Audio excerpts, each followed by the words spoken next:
नमस्कार शेतकरी मित्रांनो, आज सायंकाळच्या झटपट बातम्या. दुधाचे दर घटले, शेतकरी अडचणीत, दूध व्यवसाय आला तोट्यात.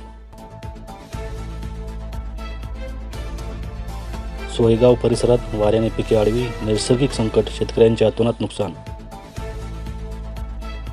जमिनीचा मावेजा मिळाला नाही, शेतकऱ्यांनी रेल्वे काम बंद पाडले, बीड शहरातील प्रलंबित प्रकरण. 5 लाख शेतकऱ्यांच्या खात्यावर 219 कोटी, तुमच्या खात्यावर किती आले? टप्प्याटप्प्याने होणार वितरण. बीड जिल्ह्यात 3,65,000 लाभार्थी. सोयाबीन, तूर, कापूस पाठोपाठ हरभऱ्यानेही केली निराशा, जवळा पांचाळ भागातील शेतकरी संकटात.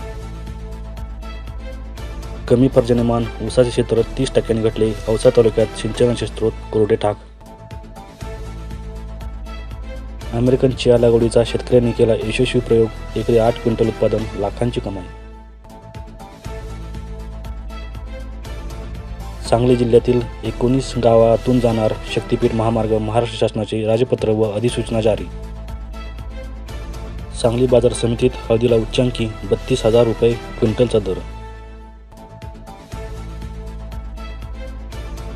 रेशन घेऊन जाण्यासाठी लाभार्थ्याला मिळणार वर्षातून 2 वेळेस पिशव्या.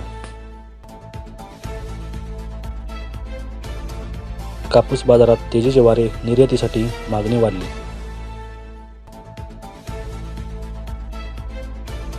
छत्रपती संभाजीनगर जिल्ह्यात 36,000 हेक्टरवर कांदा लागवड, तिन्ही हंगामातील सरासरी 21.65 टन उत्पादन अपेक्षित.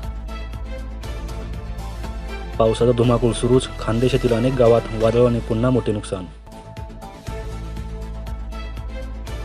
आश्वासित प्रगती योजना 1200 वर कर्मचाऱ्यांना लागू, महात्मा फुले कृषी विद्यापीठाचा निर्णय. राज्यात विविध बाजार समित्यांमध्ये गवारीला सरासरी 4,000 ते 8,000 रुपये प्रति क्विंटलचा दर. मांगी तलावात उरले केवळ 1% पाणी, टंचाई तीव्र होणार.